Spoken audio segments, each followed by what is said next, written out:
एक गांव में नरसी नाम का एक गरीब सब्जियां बेचने वाला रहता था।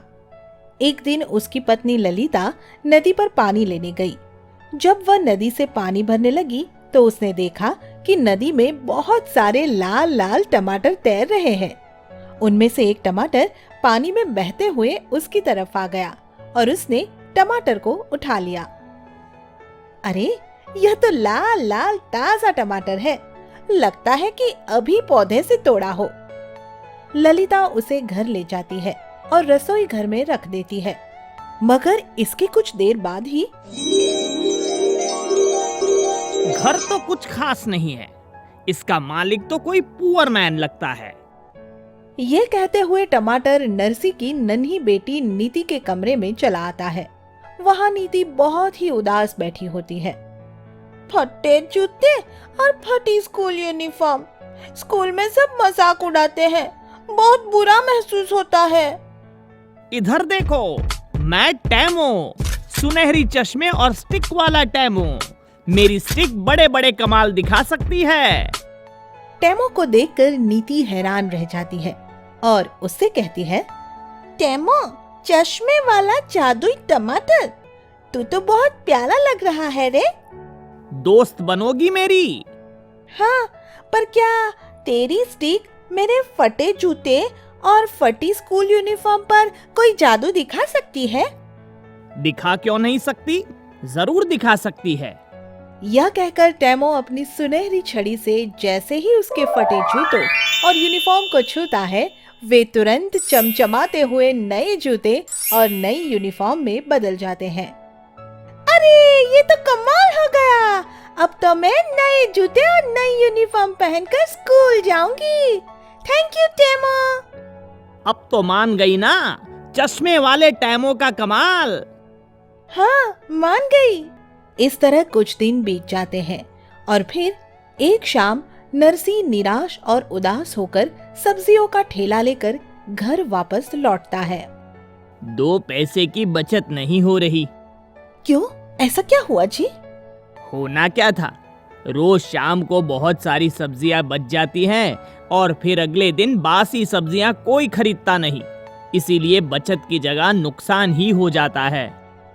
टैमो से गरीब नरसी की यह बेबसी देखी नहीं जाती और इसलिए वो उसकी मदद करने का निश्चय करता है। इस गरीब परिवार की मदद तो मुझे करनी ही पड़ेगी। अब तो इसे अमीर यानी रिच बनाकर ही दम लूंगा।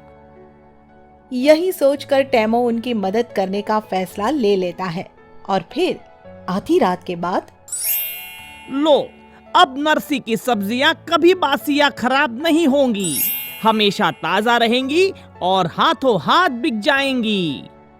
इस तरह टैमो की सुनहरी जादुई छड़ी के कमाल से ठेले में रखी सारी सब्जियां फिर से ताजा और चमकदार हो जाती है।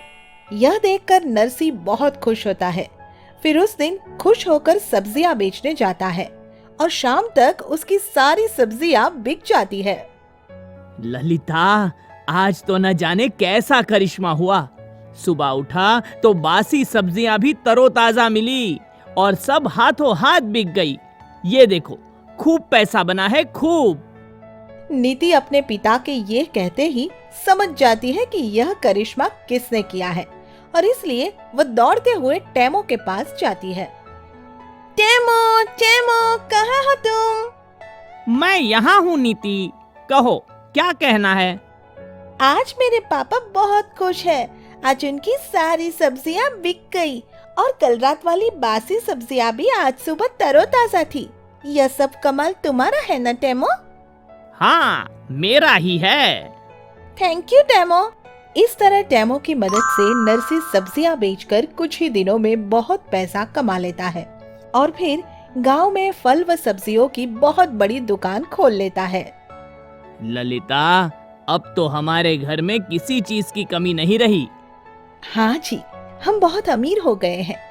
मगर यह चमत्कार कैसे हुआ, इस बारे में तो हम आज तक कुछ नहीं जान पाए।